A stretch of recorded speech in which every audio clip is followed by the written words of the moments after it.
Now, if you think that it is impossible for elites to be running a child trafficking ring, we propose Marc Dutroux. So first things first, what I'm about to read you is not my own writing.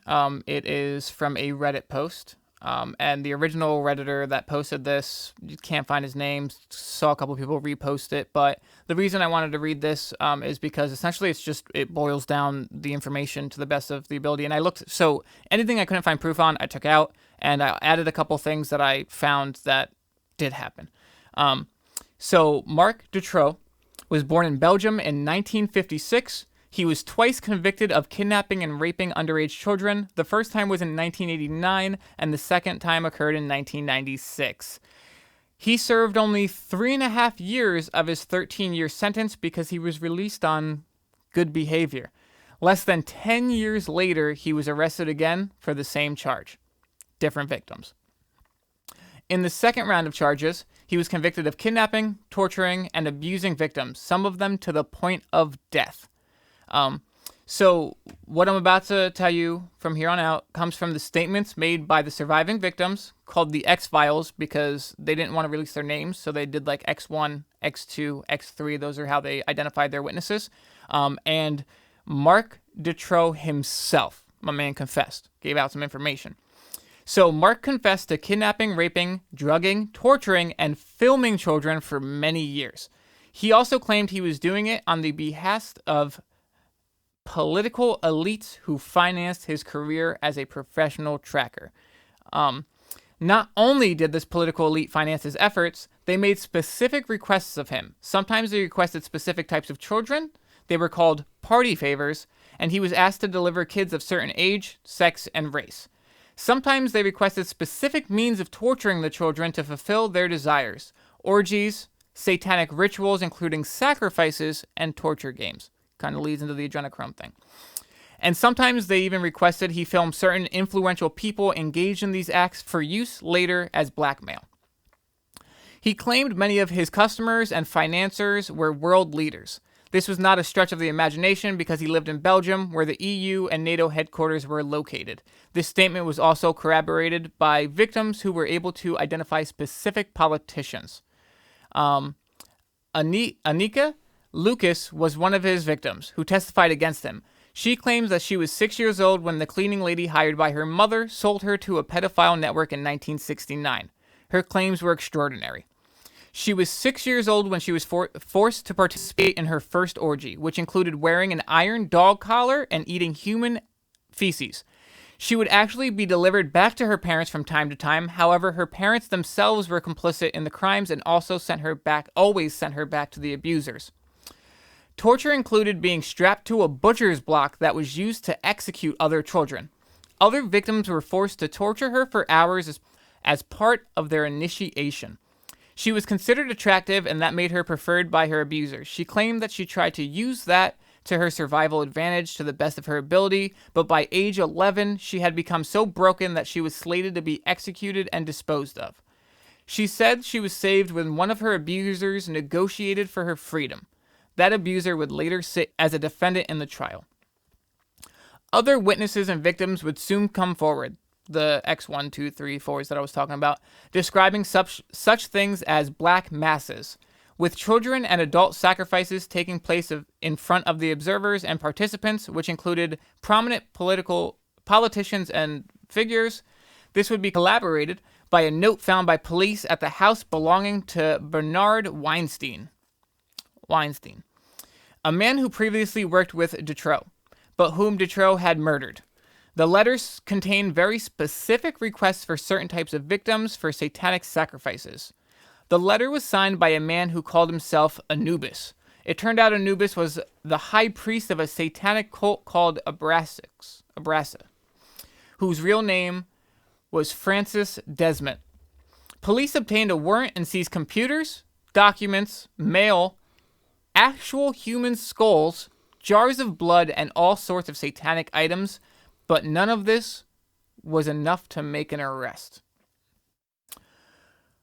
Marc Dutroux was being investigated by police over his activity relating to a stolen vehicle. When it is known that police will search his house, the head of operations, Reen Macau, intervenes. He insists on conducting the search himself and brings with him only a locksmith, apparently to help him gain access to any locked rooms or containers of interest. So again, the police chief essentially was like, no, I'll go alone. I'm just going to bring this one dude. During the search, the locksmith hears children calling out, and according to his statement, Macau hisses the word silence, and the voices stop. When the locksmith presses the policeman over what is happening, he is told that the noises are children playing outside. What is clear to us now is that they were hearing the voices of 2 8-year-old girls trapped in the dungeon. What's more, Macau confiscates a series of videotapes that he never watches. These tapes not only show Dutroux building his dungeon, but also raping a 14-year-old girl. The tapes were then eventually returned to Dutroux. Macau was promoted in the future to police commissioner. Not because of this, but in the future he was promoted.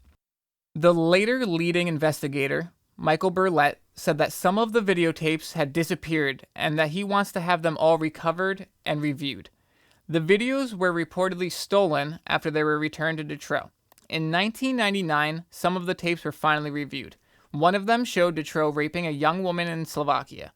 The videos could have made it possible to identify other victims and also exactly determine the severity of the torture that the victims had to endure during their ordeal. Later, during the trial, the lawyer of one of the victims also expressed disappointment that the videos weren't reviewed because they could have proved that Dutroux wasn't acting alone.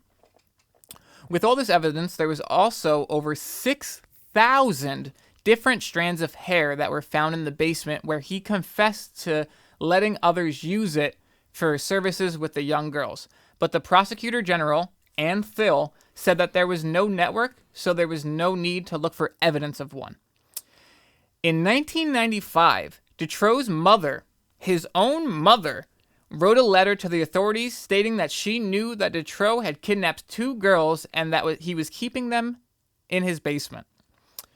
As the Dutroux trial went public, other victims stepped forward and confirmed the testimony, offering up descriptions of sexual abuse and human sacrifices.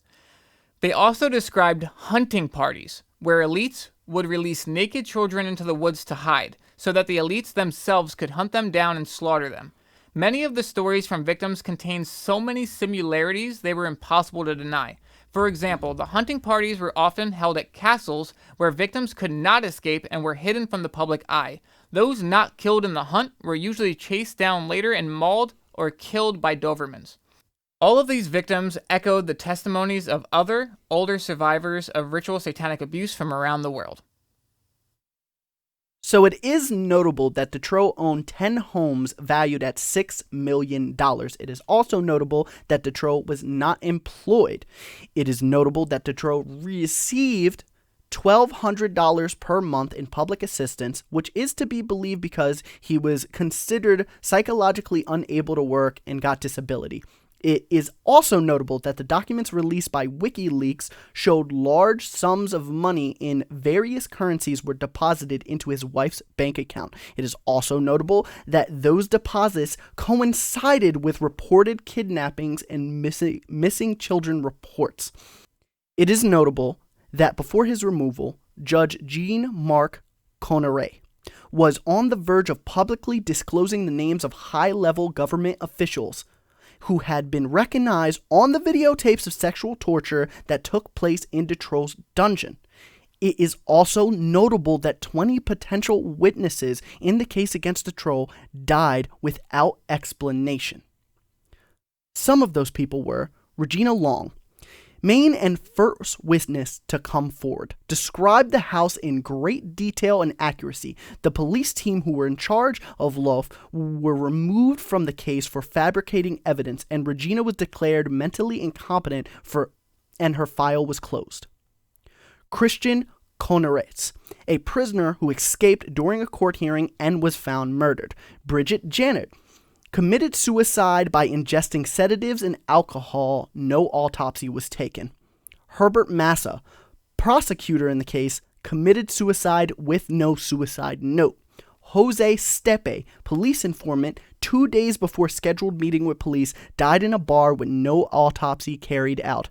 Guy Goebbels, investigating disappearances, was found shot in the head in his office. Bruno Tagliaferro, found dead of a heart attack. Wife believed that he was killed. When she contacted the police to say she found information, she was then found burned to death on her bed with clothes in the washer, food on the stove, and yet it was found to be a suicide. Gina Pardons, social worker who claimed she had a snuff movie that she could link to Jean Michael Noll, who was another defendant in the case.